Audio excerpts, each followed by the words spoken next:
ക്രിസ്തുയേശുവിൻ്റെ നിസ്തുല നാമത്തിൽ എല്ലാവർക്കും സ്നേഹവന്ദനം. ഇന്നത്തെ നമ്മുടെ ധ്യാനത്തിനും പഠനത്തിനുമായി വിശുദ്ധ മത്തായി 24 അധ്യായം 29 മുതൽ 31 വരെ. മത്തായി 24 29 മുതൽ 31 വരെ.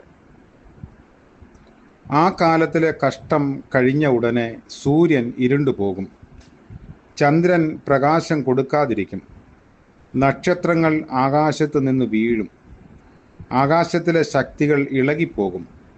അപ്പോൾ മനുഷ്യപുത്രൻ്റെ അടയാളം ആകാശത്ത് വിളങ്ങും. അന്ന് ഭൂമിയിലെ സകല ഗോത്രങ്ങളും പ്രലാഭിച്ചും കൊണ്ട് മനുഷ്യപുത്രൻ ആകാശത്തിലെ മേഘങ്ങളിന്മേൽ മഹാശക്തിയോടും തേജസ്സോടും കൂടെ വരുന്നത് കാണും.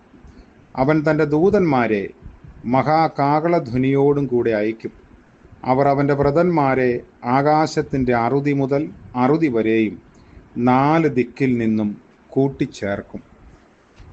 കർത്താവിൻ്റെ പരിശുദ്ധ നാമം വാഴ്ത്തപ്പെടട്ടെ. മശിഹായുടെ പുനരാഗമനം അല്ലെങ്കിൽ നമ്മുടെ കർത്താവിൻ്റെ വരവ്, അതിനെക്കുറിച്ച് ശിഷ്യന്മാരെ പ്രകൃതി പ്രതിഭാസങ്ങളുടെ അടയാളങ്ങളിലൂടെ കർത്താവ് പറഞ്ഞ് മനസ്സിലാക്കുന്നതാണ് രംഗം. അതിനു മുൻപ് നമ്മൾ കണ്ടത് ചില ആളുകൾ കർത്താവിൻ്റെ വരവിനെക്കുറിച്ച് തെറ്റായ പഠിപ്പിക്കലുകൾ നടത്തുകയും തെറ്റായ ഉപദേശങ്ങൾ നൽകുകയും ചെയ്യും. അതിലൊന്നും ആരും വീണു പോകരുത് എന്ന് വ്യക്തമായി കർത്താവ് പറഞ്ഞിട്ടുണ്ട്. ഇവിടെ കർത്താവിൻ്റെ പുനരാഗമന ചരിത്രമാണ്. നീണ്ട 7 വർഷത്തെ മഹാവ്യാധികൾക്കും ശേഷം കർത്തൃവരവിനോട് അനുബന്ധിച്ച് അരങ്ങേറുന്ന ചില ഭയാനകങ്ങളായ സംഭവങ്ങൾ. സൂര്യൻ ഇരുണ്ടുപോകുന്നതിനാൽ ചന്ദ്രൻ പ്രകാശം നൽകില്ല, നക്ഷത്രങ്ങൾ നിലം പതിക്കും, ഇത് ഉൽക്കകളെന്നുമൊക്കെ പറയുന്നുണ്ട്.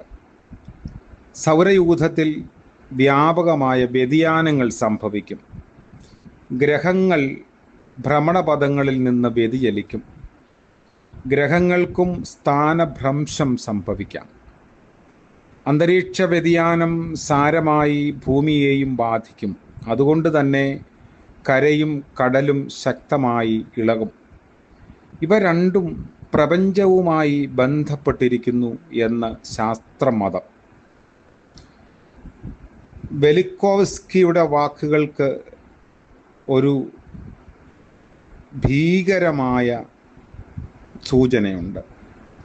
അതായത്, ഒരു ശൂന്യാകാശ വസ്തു ഭൂമിയിൽ ഒന്ന് സ്പർശിച്ചാൽ ഭൂമണ്ഡലം മുഴുവൻ വിറയ്ക്കും, വായുവും ജലവും ശക്തമായി ചലിക്കും, ശക്തമായ കൊടുങ്കാറ്റുകൾ ഭൂമിയെ നശിപ്പിക്കും, സമുദ്രങ്ങൾ ഭൂമിയെ വിഴുങ്ങും, ചൂട് വർദ്ധിച്ച് പാറകൾ ഉരുകും, അഗ്നിപർവ്വതങ്ങൾ പൊട്ടി വ്യാപകമായ നാശം സംഭവിക്കും, മലകൾ കടപുഴകി ഗർത്തങ്ങളിൽ രൂപപ്പെടും, നദിയുടെ ഗതികൾ മാറും, വനങ്ങൾ കത്തിയെരിയും, കടലുകൾ ഉണങ്ങിയ നിലമാകും. ഇത് ഒരു ഭാഗം മാത്രമായിരിക്കും. ഈ അടയാളം എന്തെന്ന് വ്യക്തമല്ല, എന്നാൽ അത് ക്രിസ്തുവാണ് എന്ന് ചിന്തിക്കാം. ഒന്നാം ആഗമനം നക്ഷത്ര അടയാളത്തിൽ സംഭവിച്ചു. കർത്താവിൻ്റെ ജനന സമയത്ത് സർവജനവും കാണത്തക്കവണ്ണമുള്ള അടയാളമാകും അത്. സകലരും കാണുകയും പ്രലപിക്കുകയും തങ്ങൾ തിരസ്കരിച്ച ക്രിസ്തുവിനെ കാണുകയും ചെയ്യും. ഇതാണ് യഹൂദന്മാർ ചോദിച്ച അടയാളം. അപ്പോൾ മഹാശക്തിയോടും തേജസ്സോടും മനുഷ്യപുത്രൻ വരുന്നത് കണ്ട് സർവജനവും വിലപിക്കും. അത് സക്കറിയ പ്രവാചകന്റെ പുസ്തകത്തിലും ദാനിയേലിൻ്റെ പുസ്തകത്തിലും വെളിപ്പാട് 1-ാം അധ്യായത്തിലൊക്കെ നമ്മൾ വായിക്കുന്നു. ഒന്നാം വരവിൽ ഒരു കേവലം മനുഷ്യനായി വന്നവൻ ഇപ്പോൾ സാക്ഷാൽ ദൈവമനുഷ്യനായി വരും. അവൻ്റെ കാലുകൾ ഒലിവുമലയിൽ സ്പർശിക്കും.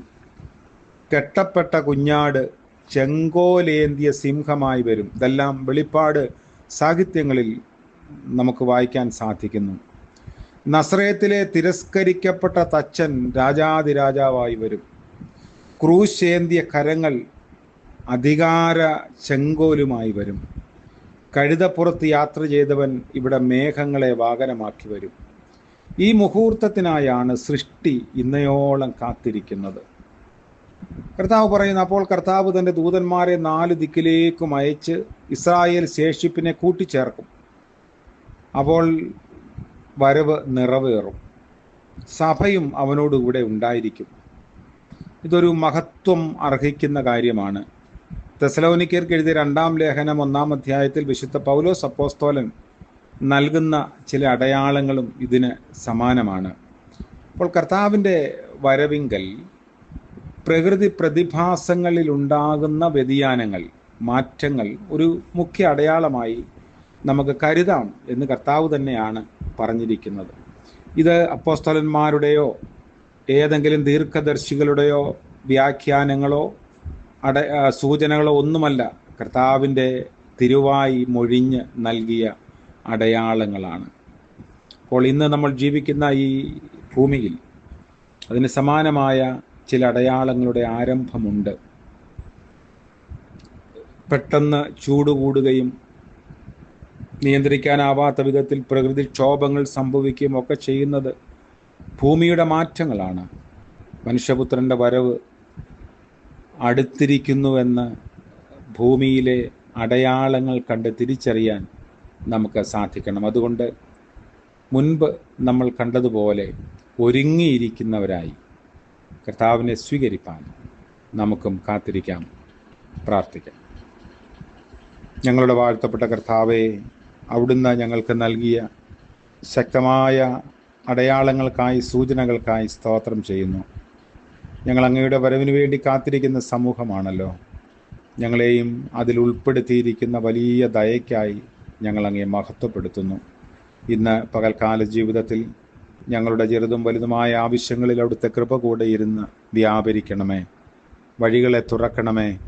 അടഞ്ഞ വാതിലുകളെ അവിടുന്ന് ഞങ്ങൾക്ക് വേണ്ടി തുറക്കുന്ന ദൈവമാണല്ലോ.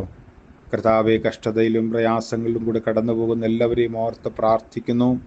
ദൈവം തമ്പുരാൻ്റെ കരുതലും സാന്നിധ്യവും പകരണമേ. ഇന്ന് പ്രഭാതം മുതൽ പ്രദോഷം വരെ ഞങ്ങൾ പ്രതീക്ഷയിലും പ്രത്യാശയിലും സമാധാനത്തിലും സ്നേഹത്തിലും ജീവിപ്പാനുള്ള കൃപ നൽകണമേ. യേശു മശിഹ മൂലം പ്രാർത്ഥിക്കുന്നു. കൃപയോടെ കേൾക്കുമാറാകണമേ. ആമേൻ.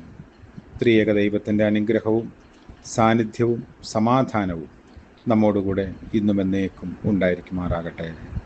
ആമേൻ.